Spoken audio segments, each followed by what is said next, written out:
ഞാനിപ്പോ ഇന്ന് മലപ്പുറത്തുനിന്ന് വന്നതാണ്. അപ്പോ വന്നപ്പോ നമ്മുടെ മുസ്ലിം ലീഗ് നേതാക്കന്മാര് നടത്തുന്ന പ്രസ്താവനകൾ ശ്രദ്ധപ്പെടുകയുണ്ടായി. അപ്പൊ ഇന്നലെ മുസ്ലിം ലീഗിന്റെ സംസ്ഥാന ജനറൽ സെക്രട്ടറിയും ഇന്ന് മറ്റ് ലീഗ് നേതാക്കളും ഇവിടെ മാധ്യമങ്ങളോട് സംസാരിച്ചത് ശ്രദ്ധിക്കുമ്പോൾ വളരെ ബോധപൂർവം ന്യൂനപക്ഷ സമുദായത്തിൽ പ്രത്യേകിച്ച് മുസ്ലിം സമുദായത്തിനകത്ത് ഇടതുപക്ഷ വിരുദ്ധമായ തെറ്റിദ്ധാരണ രൂപപ്പെടുത്താനുള്ള ബോധപൂർവമായ ശ്രമം നടത്തുന്നതാണ് കാണുന്നത്. ഇപ്പോ കേരളത്തിലും മലപ്പുറത്തും ഒക്കെ ന്യൂനപക്ഷ സമുദായത്തിനിടയിൽ, വിവിധ ന്യൂനപക്ഷ സമുദായ വിഭാഗങ്ങൾക്കിടയിൽ ഇടതുപക്ഷ സ്വാധീനം വർദ്ധിച്ചിട്ടുണ്ട്. മലപ്പുറം ജില്ല ഒരു കാലത്ത് പൂർണ്ണമായും ലീഗ് നിയന്ത്രണം ഉണ്ടായിരുന്ന, എല്ലാം ലീഗ് നിയന്ത്രിച്ചു പോന്നിരുന്ന ഒരു ജില്ലയാണ്.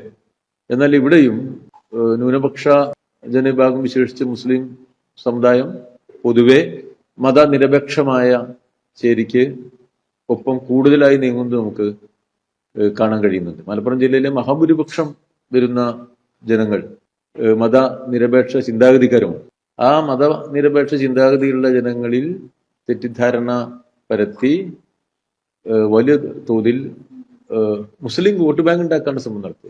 നേരത്തെ തന്നെ കഴിഞ്ഞ പഞ്ചായത്ത് തെരഞ്ഞെടുപ്പിൽ, കഴിഞ്ഞ നിയമസഭാ തെരഞ്ഞെടുപ്പിൽ, പാർലമെന്റ് തെരഞ്ഞെടുപ്പുകളിൽ Jamaat-e Islami, welfare party, SDPI, league, അങ്ങനെ എല്ലാവരെയും കൂട്ടിച്ചേർത്തുകൊണ്ട് ഒരു കൂട്ടായ്മ രൂപപ്പെടുത്തി വോട്ട് സമാഹരണം നടത്തുന്ന ഒരു പതിവ് ലീഗ് സ്ഥിരമായി തുടരുന്നുണ്ട്.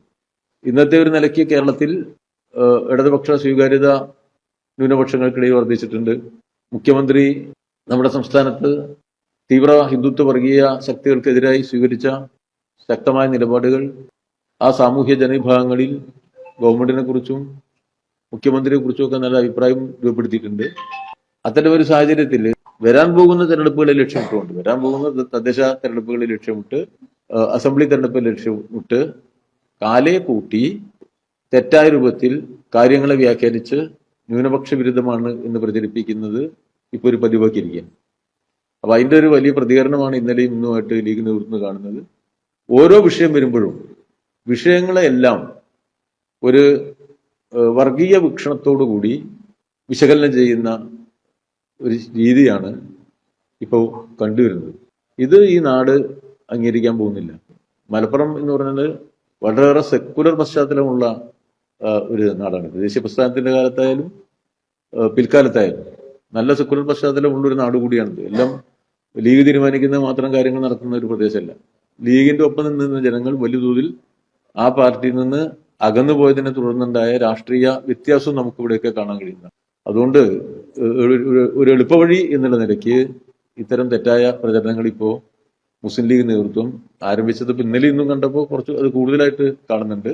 UDF പൊതുവെ ഈ UDF ഇന്ന് ഏറ്റവും പ്രധാനപ്പെട്ട രാഷ്ട്രീയ പാർട്ടിയാണ് ലീഗ് എന്നുള്ളത് കൊണ്ട് UDF നേതൃത്വവും ലീഗിന്റെ ഈ തെറ്റായ പ്രവർത്തന ശൈലിക്ക് പൂർണ്ണമായ പിന്തുണ പ്രഖ്യാപിച്ച് രാഷ്ട്രീയത്തിലെ ചില എളുപ്പവഴികൾ കണ്ടെത്താനാകുമെന്ന് പരിശോധിക്കുന്നത് നമുക്ക് കാണാൻ കഴിയുന്നുണ്ട്. പക്ഷേ ഇത് തെറ്റായ ഒരു രാഷ്ട്രീയ നീക്കമാണ്. മുഖ്യമന്ത്രിയുടെ ജനസ്വീകാര്യതയെ ഇല്ലാതാക്കുക എന്നുള്ള ഇതിൽ ലക്ഷ്യമുണ്ട്. തെരഞ്ഞെടുപ്പുകളെ ലക്ഷ്യമാക്കിക്കൊണ്ട് ഹീനമായ തരത്തിൽ CPM-നെതിരായിട്ടും ഇടതുപക്ഷത്തിനെതിരായിട്ടുള്ള പ്രചാരവേലയും ഇവരിപ്പോ നടത്തിവരികയാണ്. ഇത് അത്യന്തം ജനങ്ങൾ നിരാകരിക്കേണ്ട ഒന്നാണ്. ജനങ്ങൾ എല്ലാ സാമൂഹ്യ വിഭാഗങ്ങളുടെയും യോജിപ്പിന് വേണ്ടിയും സമൂഹത്തിൽ ഹിന്ദുത്വ ശക്തികൾ കൂടുതൽ സ്വാധീനം ചെലുത്തി നടത്തുന്ന പരിശ്രമത്തിന് നേരെയും ഒന്നിക്കേണ്ട ഒരു സന്ദർഭത്തിലാണ് ഇത്തരം തെറ്റായ രീതിയിലേക്ക് കാര്യങ്ങളെ ഇവര് വ്യാഖ്യാനിച്ചുകൊണ്ടിരിക്കുന്നത്. മുഖ്യമന്ത്രി തന്നെ ഇന്നലെ കാര്യങ്ങൾ വ്യക്തമാക്കിയല്ലോ. അല്ല, നിങ്ങൾക്കിപ്പോ 12 മണിക്ക് വ്യക്തമാക്കണം, 6 മണിക്ക് വ്യക്തമാക്കണം, അങ്ങനെയല്ല. മുഖ്യമന്ത്രി ഇത് സംബന്ധിച്ചുള്ള കാര്യങ്ങൾ വ്യക്തമാക്കി കഴിഞ്ഞു. പിന്നെ പണ്ട് നടന്നത് എന്താണ്, പിന്നെ നടന്നതെന്നുള്ള പ്രസക്തമല്ല. അല്ല, ഞാൻ പൂർത്തീകരിക്കട്ടെ. മുഖ്യമന്ത്രി വ്യക്തമാക്കിയല്ലോ. മുഖ്യമന്ത്രി ഇത് ഓരോ സംബന്ധിച്ചും ഈ സമൂഹത്തിൽ കേരളത്തിന്റെ മുഖ്യമന്ത്രി സംശയാതീതമായി വസ്തുതകൾ വിശദീകരിച്ച് കഴിഞ്ഞു. അതിന്റെ മേലാണോ സംശയം? അല്ല, മുഖ്യമന്ത്രി പറഞ്ഞു കഴിഞ്ഞാൽ അത് അവസാനിച്ചു. ഒരു വിഷയത്തെ സംബന്ധിച്ചുള്ള ഒരു സംശയ ദൂരീകരണം നടത്താനുള്ള നിങ്ങളുടെ എല്ലാ അവകാശവും ഞാൻ അംഗീകരിച്ചു തരും. ശരിയാണല്ലോ, അത് വളരെ ന്യായമായ കാര്യമാണ്. അപ്പോ നിങ്ങൾ ഇത്തരം സംശയങ്ങൾ ഉന്നയിച്ചു. ഈ സംശയങ്ങൾക്കെല്ലാമുള്ള മറുപടി മുഖ്യമന്ത്രി നല്ല നിലയിൽ തന്നെ വ്യക്തമാക്കി. അദ്ദേഹത്തിന് ഇത് സംബന്ധിച്ചുള്ള നിലപാടെന്താണ്, വിവിധ ഇത്തരം കാര്യങ്ങൾ എങ്ങനെയാണ് നമ്മുടെ നാട്ടിൽ നടക്കുന്നത്, എന്താണ് സംഭവിച്ചിരിക്കുന്നത് എന്ന് മുഖ്യമന്ത്രി പറഞ്ഞു കഴിഞ്ഞാൽ അത് അവസാനിച്ചു. പറഞ്ഞു കഴിഞ്ഞല്ലോ. പിന്നെ അല്ല, മുഖ്യമന്ത്രി പറഞ്ഞതും തമ്മിൽ വ്യത്യാസമുണ്ട്. അപ്പൊ അത് രണ്ടും രണ്ട് തട്ടായി പോകുന്നത് എന്തുകൊണ്ടാണ് എന്നാണ് ചോദ്യം. മുഖ്യമന്ത്രി പറയുന്നതോട് കൂടി കാര്യങ്ങൾ വ്യക്തമല്ല. മറ്റേത് ഞാൻ കണ്ടില്ല, ഏതാണ് പാർട്ടി വ്യക്തത പറഞ്ഞിട്ട് നമ്മൾ നിശ്ചയിച്ച ഒരാൾ നിങ്ങൾ പറഞ്ഞ ആളാണ്.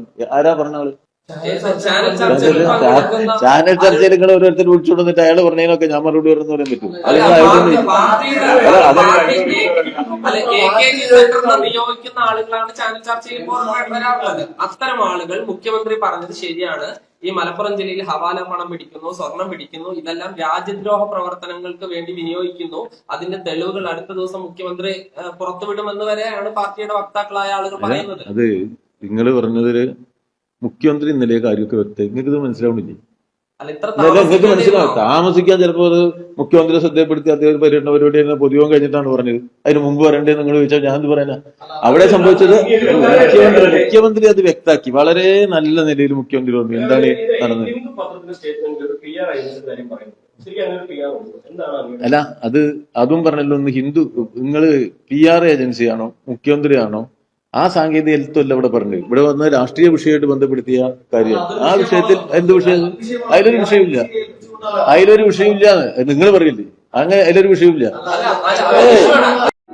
നമ്മുടെ കുബൂസ്, അത് നമ്മുടെ ഗൾഫിൽ കിട്ടുണ്ടായിരുന്ന കുബൂസില്ലേ, നിനക്കിഷ്ടപ്പെട്ട ആ കുബൂസ്.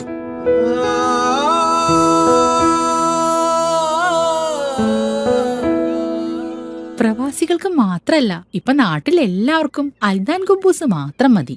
അൽദാൻ കുബൂസ് ഇപ്പൊ ന്യൂ ജനറേഷന്റെ ഇഷ്ട കുബുവല്ലേ. ഷുഗർ ഉണ്ടെങ്കിൽ ഗോതമ്പിന്റെ കുബൂസ് ആവാട്ടോ. മലയാളിയുടെ ഭക്ഷണ താല്പര്യങ്ങൾക്ക് ഇനി പുതിയ സ്വാദ്. അൽദാൻ ലെബനീസ് കുബൂസ്.